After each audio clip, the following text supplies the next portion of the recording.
Hey, and welcome to episode number 90 of the Brave Widow Show.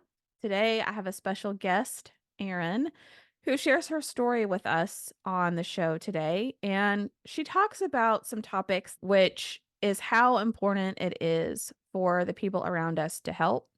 She boldly was able to ask for help. She even has some suggestions for widows who are scared, embarrassed, or nervous to ask for help of what she did and how she did things to ask for help and have people show up and help her. And for some people, she didn't even know who it was that helped her, but they showed up anyways. And I think it's just such a great and amazing reminder that people around you who care about you want to help you.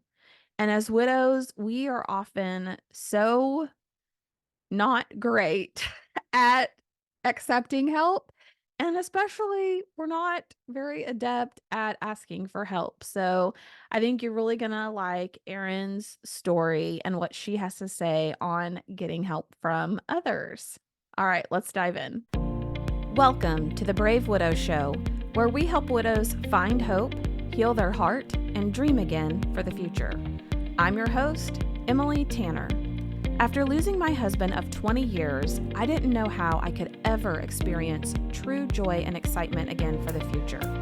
I eventually learned how to create a life I love, and I've made it my mission to help other widows do the same. Hey, and welcome back to another episode of the Brave Widow Show. Today, I have a very special guest with me, Erin, and Erin's going to share her story and give us some insight and wisdom, which I know will be helpful. So, Erin, thank you so much for coming on the show today and agreeing to do this. Thank you for having me. Yeah, I'm really excited to have you. And I know the audience would love to know a little bit about you, about your background, Mhm. and then we can dive into your story wherever you want. Sure. I'm Erin. I live in the Northeast, New Hampshire. I have a daughter, Courtney. She's 21. She still lives with me. My husband, Greg, passed away a year ago today. Um, Suddenly, no warning. We had been together since we were 15. We were in high school when we started dating. So a long time we were together. Um, we still liked each other. We loved each other, but we still liked each other too. We enjoyed each other's company. Things are hectic. I feel like I'm in a fog. I would say at least 80% of the time this past year, which isn't like me. I've had to switch positions at work a little bit to make it a little easier for myself emotionally, trying to take care of myself that way too. Cry when I need to, and sometimes that's a lot. Helping my daughter get through things is tough when I can't help myself sometimes. Yeah, that But brain fog, those first few months, and even, that first year, that's really difficult. Like, I remember I found car titles in an old silverware drawer like a year later after I put them there. And I'm like, why did I put my car titles there? Like, you just do I, things yeah, and it's mhm, it's hard. It's hard to maneuver yeah. that. I know. I just went to dinner with my niece the other night, and the next morning I went out. I got up to go food shopping, and I had no card in my wallet. And I went, "Oh, I must have left it at the restaurant." And thinking like, just another day in Erin's life now. Just I do these things and don't even realize it. It's not even a big deal anymore. Just part of me. Yeah. Yeah, that's really tough, and I had to start plugging everything in on my calendar. I had to set reminders constantly because if not, I would completely forget to do things, or I Mhm. would stack things together so I wouldn't forget to take them with me, yeah, it was definitely challenging. Well, tell us about the relationship that you and your spouse had, and what kind of relationship was it like? What did you like about him? So we were so young. We didn't even have our licenses yet when we met each other and started dating. Dated throughout the rest of high school, dated throughout college. We got married. We got engaged in 99. We graduated high school in 95, got engaged in 99, got married the next year. And it was just like what we did, not because it was what was expected, but just because that was the way that we were just moving. Like it was just the natural progression for us. And he was always my biggest cheerleader. And I missed that still now. I miss that part. Just having that unconditional person there, no matter what. When we first started dating in like the earlier years, he's not a very physical person, like doesn't like he's not a hugger. So that's something he kind of learned over time. I used to tease him. I told one of my aunts that he was a big hugger. And so she would just hug him every time she saw him. And Oh, he just no. was like, why is she touching me all the time? Uh, but just, you know, um, he would do anything for anybody. And he always did that. People would just say that he, that's just who he was as a person. He just was there and helpful, and it sucks to have that just gone like that. Yeah. It does, and it disrupts so many areas of your life, and everything Mhm. about everything that you do is now completely different, and it sounds like you had such a beautiful and special relationship, which is Mhm. awesome, and also heartbreaking at the same time. It is one of the things I tell younger women that are pregnant with their first child, and maybe it's just me. I don't know. It has come back that wow, that is actually true. It does happen. You fall in love with your husband all over again. I did when I saw him with our daughter, and it's funny because I always teased him because anytime the first like 3 months of her life, no matter what he was doing with her, I just look and he'd just be looking at her and crying. Right. So it's just that like, are you crying again? Because I'm the crier. He was never the crier. But just that connection and you just fall in love. I just fell in love with him all over again. Just watching that bond form. Yeah. Yeah, that's so special, and just it's almost like you get to see them at as a different version. You see them and you fall in love with them as your spouse, and even earlier on and when you guys met in school age range, versus when you graduated versus getting Mhm. married and then becoming a father, and it's just amazing to, I mean, really grow up with someone. It is, yeah. It Yep. is. And that's that piece, right? To I'm 46 now. He died when he was 45. So for 30 years we were together. And how you just go on without that piece of you that, you know, you're just you become one in so many ways. And who I am is a big reflection of who we were together, right? Like we grew up like I say that it's like a tree, like you grow up and like you grow like out and sometimes the limbs are like this, but like we just kept going up, right? So it's hard because now I feel like the tree's like falling everywhere. And where do you go with that and what do you do with that? And some days it's really hard. And I think I just think to myself like where where would he be and how would he be doing this? And sometimes that's not fair to myself, but I also think that that's a big part of how we were, right? We like leaned on each other for so many things. It's nice to think about, like, okay, it kind of helps me get through to where I need to be. Thinking about him telling me, no, this is kind of like the way we should navigate this, or, Yeah.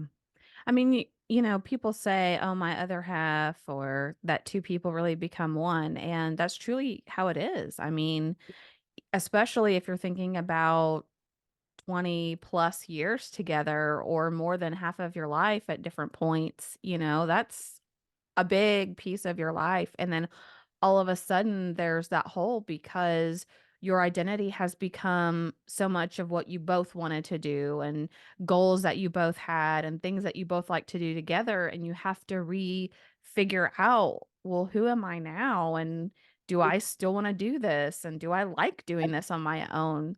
right, That was really, I think, unnerving for me, was that so much of my identity was being a wife and being a part of Nathan, and then I had to figure out, well, w who am I on my own now that I don't even want the same things anymore? It was a very strange experience. Well, and I think there's so much guilt for me around that, right? Because I'm not the same person. But shouldn't I still want the same things as his wife? Just because he's not here doesn't like, does that make him less valid in my life because I need to make changes and kind of shift where I'm heading or the things that I'm interested in or, picking up new hobbies. We went on a cruise a couple of weeks ago, my daughter and I, and it's something him and I never would have done. So there's a lot of guilt around that, but it was also like a new experience that was important for us that he like I mean I thought of him, but I didn't think like, oh, I remember when we were sitting at this table and I remember when we got off the cruise here. So it was nice that I didn't have like those flashes while I was there like I did do with other places that we used to visit frequently. There's so much guilt around for me, I know, just doing things. I remember like a month or 2 after he passed away, I went to get my hair trimmed, and I sat there at the salon and I just bawled, and I said, I'm sorry," like, it's because I'm doing something for myself. I need to do it, but to take time to do something for just you, it felt so selfish, and the other piece is, it was one of those whenever I would get a haircut, they would say to me, "Well, what do you want it to look like this time?" And I'd say, change it just enough so I wanna see if my husband would notice, right? So but, like, I can't even say like, it was just my thing. I wanted to see if he'll notice enough of a change, and most of the time he did, but I couldn't even do that, so that was taken away too, just those little things you don't think about. Yeah. You're so right, and I'm so proud of you that you went on this cruise and you did something different, and I resonate with that so much. Nathan never would have got on a cruise ship, he just knew it was gonna sink, and we would have to get on the lifeboats. So, I went with my daughter, on a cruise this summer, and it was cool making new experiences, and like you Mhm. said, not having the memory of, "Oh, well, when we did this or when we went together on this," Yeah, getting through that. So, yeah. I think that is very helpful in forming new memories and new, triggers, if you will, that don't necessarily include our person being there. So I'm glad to see that you did that. It is, and it's so hard stepping out of that comfort zone, you know? Even just regular things like now we're in the Christmas season, so Christmas party, doing Christmas without him. We had Thanksgiving a month ago. My daughter went to her boyfriend's family's house. So it hit me like, wow, how alone I really am now. And I'm not because I had a handful of invitations for dinner and to spend time with people, but it's just that not having that person that you're normally with for everything. Yeah, and as you have more holiday experiences without him, that will get a little easier, like a little less volatile because you'll have more of the memories without him as you did, when you were together, but those first few are so tough. They're just Mhm. really, really tough. So, how are you thinking about if you celebrate Christmas or the New Year? What are you thinking, at the time that we're recording this? That's still, just a couple weeks away. So, what are you thinking about how you'll get through those coming up holidays? I kind of have the list of invites and the list of the things that people that I want to spend time with. And it's just kind of up there, right? This is what I plan to do. And when it comes down to it, if it's not something I can do, I have to be okay with that too and give myself space because it's hard. And if I push myself, then it's not going to help me. I have to give myself time, just to, if I need to stay home or if I need to leave early or, whatever it takes, I just need to do. But surrounding myself with people too, that is a huge help. Like just sending those calls out to people when I need them, right? I didn't realize how much support there actually was for our family until Greg died. I mean, when you look at people and you're like, oh, yeah, these. people are always around, right? But when it actually came down to it, how significant that support is during, I mean, even still, right? There's just, you need it way more than you ever thought you would need it. And don't be afraid to call out and use it. I remember last year, because we're in New Hampshire, we get snow. Well, I have a snow blower, but I'm at work, or I had some medical stuff going on, so I couldn't shovel or snow blow. And I would just put out Facebook posts to my friends. Anybody want some free snow? Come and get it. And the driveway would just be clean when I got home. And it was so nice. It wasn't who I thought I would be reaching out for help, but knowing that I needed to and that I was able to. So I think going into this Christmas, it'll be the same way, just, kind of laid back, but pushing myself a little bit and keeping the supports and using the supports as much as I need to. I love that you were brave enough and humble enough to reach out for help and that you were almost surprised at times that people actually did show up and help, even when Mhm. you may not have even known who it was that cleared your driveway And because there were days that I had no idea who it was because my camera didn't catch who it was. It was too far away. So thank you, whoever it was, I guess. but that's amazing because I think it's important for people who hear this or see this to understand or to be reminded that people do want to help.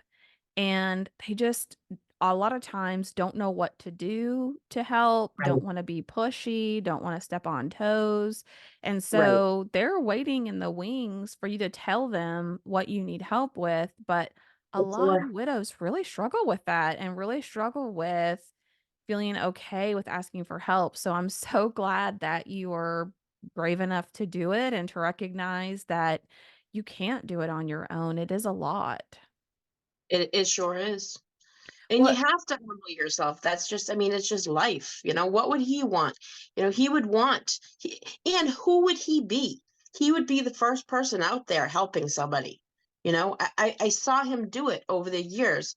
So many times he couldn't even count them. Right. So yeah, I know that's who he is. And I know there's other people like that. So just kind of throw it out there for people, please. Yeah, I need help. We all do sometimes. And when it's my turn to give back again, I will, and I do. so what would you tell the widow who is too afraid to ask for help or feels too embarrassed or isn't sure what to ask for or how to ask? What would you say? What would your advice be? So there have been times where things have come up and I haven't been able to ask for help, but I have you have a handful of close supports. And if I share with them, they get my needs out there and my needs get met, right? I don't have to put myself out there to say, I can't handle this right now, right? I'll say to a couple of people, I'm really having a hard time right now. Is there any way you can reach out to whoever can help me? I've had truck trouble. So I've been reaching out to people about that, right? Here and there.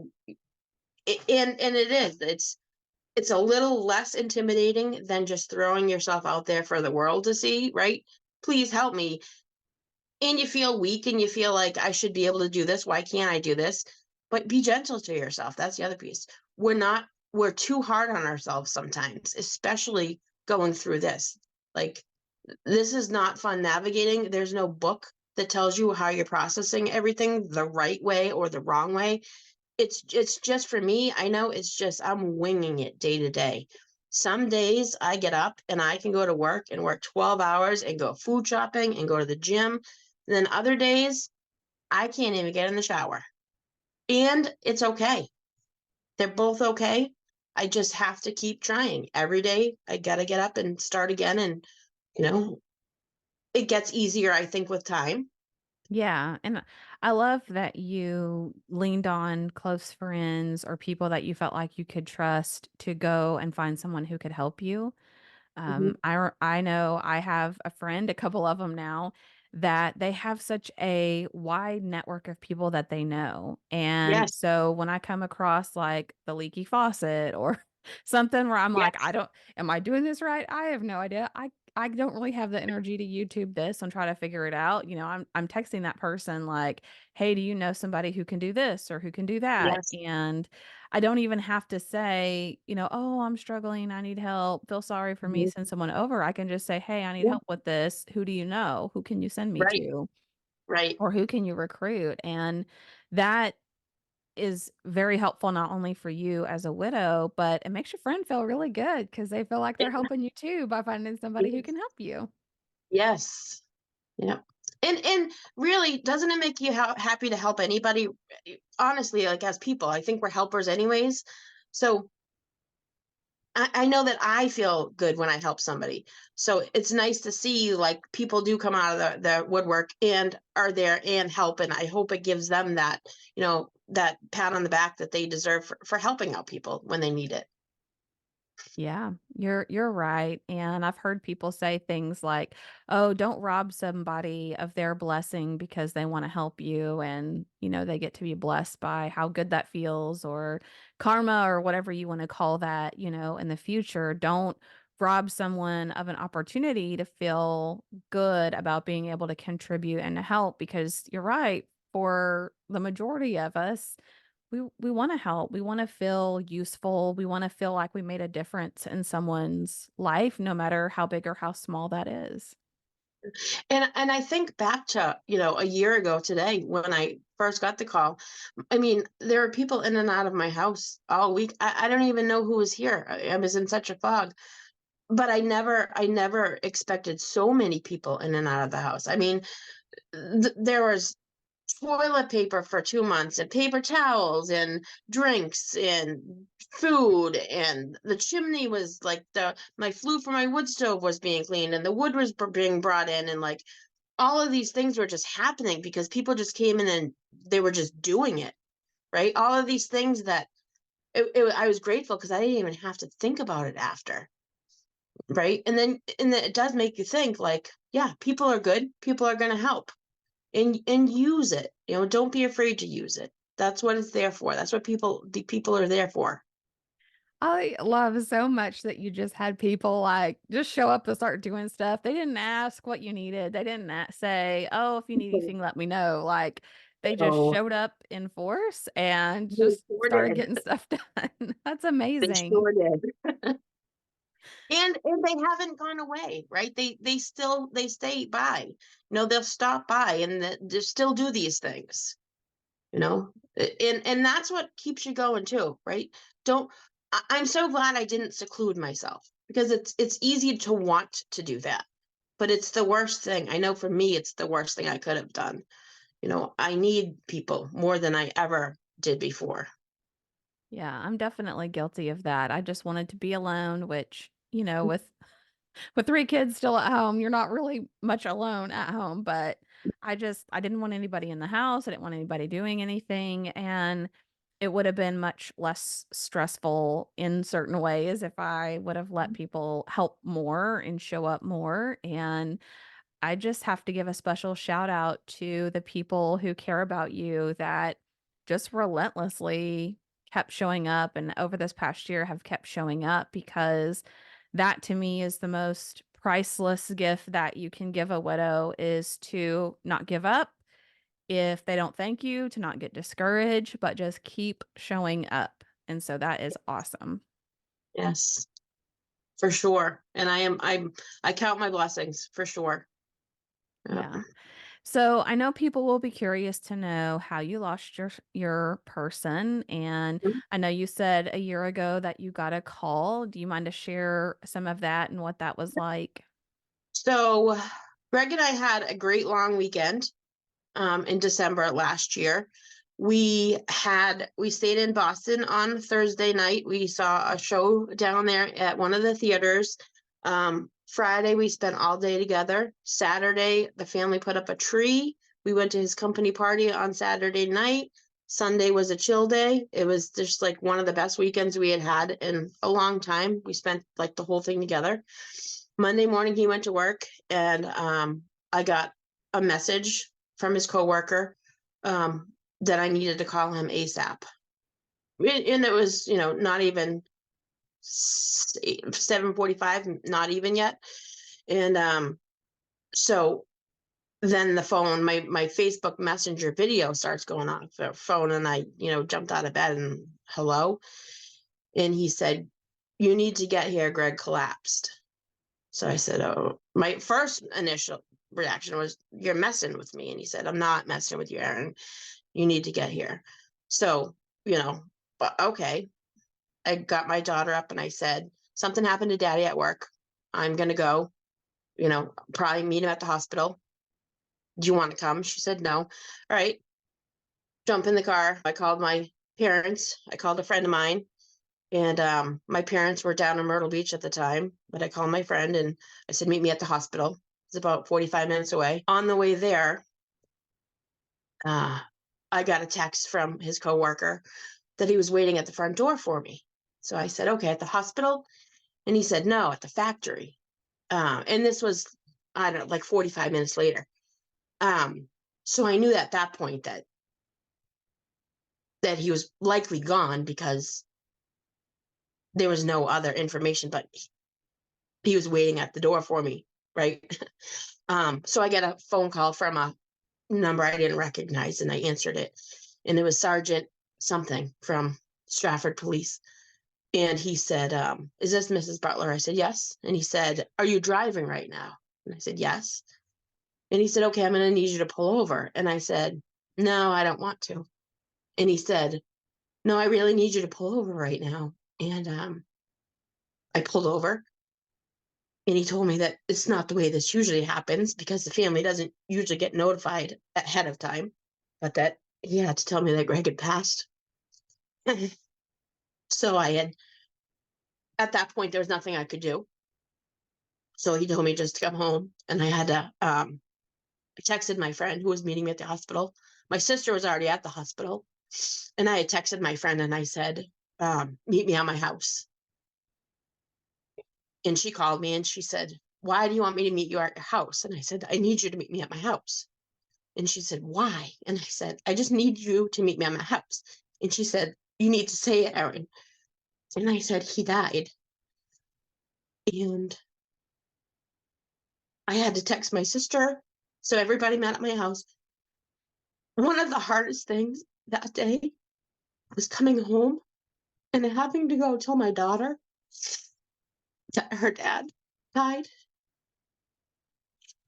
Um, he had a heart attack. There was no warning. He was never sick. He never had any health issues. So it came as a shock to everybody that knew him. And, so that day I kept thinking, like, I don't know how. I kept saying, I don't know how to life without him. Like, it's live, but it's not. It's life. Like, do life. I don't know how to do life without him. Right? He's been with me for 30 years. And I don't want to do life without him. Um, but you don't have a choice. And I say today because it's 1 year today. And I think to myself, like I'm way stronger than I thought I was. Like, if you would have asked me last year, what's this year going to be like and how are you going to be in a year from now? There's no way I would have been like, I wouldn't be able to function, but I'm still working. I'm still paying my bills. I'm still, you know, being with my people. I'm still all of the things that he would want me to still do. I'm doing, and I know that part of me is just has him in the back of my head now because I have to do all my things, but I have to do the things that he wanted to do too because he's not here to do that. So it's both of us that I'm living for now. Yeah, thank you for sharing that. And you're right, you are so strong, and I imagine that's one thing that people like to tell you, is how amazingly strong and resilient and just incredible that you are, not only to have survived, but to thrive, to put yourself out there, to surround yourself with people, to be aware enough to know I need help. I need to be around people. I need to do things that I enjoy, and I want to do things that he enjoyed to honor him, and I want to try new things. And a year on one hand feels like a lifetime at this point, and on the other hand feels like it's not been that long at all. It's the shortest, longest year of my life. Yeah. And I can't even describe it to people because it's such a bizarre feeling. Waking up every day and you're like, I have to like live through another day without him. And then you're like, oh, it's a week later. Like I did it. I made another week. Yeah. Weekends were the hardest at first. I hated weekends, like because I was home by myself. And then slowly I started filling my time with positive things. And all right, I can go food shopping without crying. And I can actually cook a meal on a Sunday for the week. And this is okay. But it takes time. And I think for me, the biggest advice I would give anybody is just be kind to yourself. Be kind to yourself. Give yourself that space. Like, what would you say to your best friend going through this? Like, you know, this isn't easy. Be kind to yourself. And it's okay no matter how you feel. Be mad, be happy, be sad, just whatever. Roll with it. It's a wave. Ride the wave. Some days you're going to be in that water and some days you're going to be on top of the wave, but just keep riding it. I love that. And like you said, some days you may not be able to get out of bed, and other days you may be out there conquering the world, and both are okay. Yeah. Both Yeah. are okay. Well, Erin, thank you so much for coming on today and sharing Yeah. part of your story and things that I think will really be very helpful for other widows that are out there. Are there any final words of wisdom or encouragement that you would want to leave our listeners with? Again, just be kind to yourself. You know, Greg was always one of the kindest people I knew. He just was such an upbeat person, he put a positive spin on everything. It makes such a difference if you can do that for yourself. And what you put out there comes back to you too. So just keep putting kindness out there and start with yourself. Awesome. Yes, my kids hate the fact I think that my word of the year for them was be kindness. And that has come up often, but it is such a powerful, powerful sentiment. So thank you, Erin, for coming on the show today. I appreciate you. And what a beautiful way to honor Greg 1 year later. For sure. Hey, hey, Emily here. And I just wanted to touch on a couple of things that Erin shared in her interview and in sharing her story. She talked about guilt and grief, which is something actually pretty common with people who are grieving. And that feeling of guilt is often very closely associated with grief. And one thing that I like to remind everyone of that I learned from the Grief Recovery Institute is that guilt is a really heavy word. Guilt implies malicious intent. And so when we wrestle with these feelings and these thoughts of being guilty, that's a really heavy and misconstrued way to look at things. Instead of being guilty or feeling guilty, what often happens is we wish that things between us and our person were better, more, or different. And I want to make sure that if guilt is something that you're struggling with, that you're proactively working on moving through that, whether it's going through the grief recovery method, whether it's working with a coach or a therapist or psychologist, whatever the right approach is for you, that you not be under that burden of grief for much longer. You don't need to be. You can be set free. You can have the weight lifted off of your shoulders. And I understand feeling guilty. There were several things about Nathan's last few days that I felt guilty about. And when I look back on it, it's not that I feel guilty because I did anything wrong, because I didn't do anything wrong. but I was feeling guilty because I had wished things had happened differently, or I wish things had happened better. And so if you're wrestling with grief and with guilt, then I just want to encourage you to take the time to proactively heal that. I have a course specifically in the Brave Widow membership community on getting unstuck from grief. And a section of that is guilt and why we feel guilty and what we can work on to move through that, and some areas of our lives that we can do to move forward and not feel consistently stuck in grief. And I would love for you to check that out and for that to be a helpful part of your healing journey. Are you a widow who feels disconnected? Do you feel like you're stuck or even going backwards in your grief? Widowhood can be lonely and isolating, but it doesn't have to be. Join us in the Brave Widow membership community and connect. We teach widows how to find hope, heal their heart, and dream again for the future. Find your purpose and create a life you love today. Go to bravewidow.com to get started.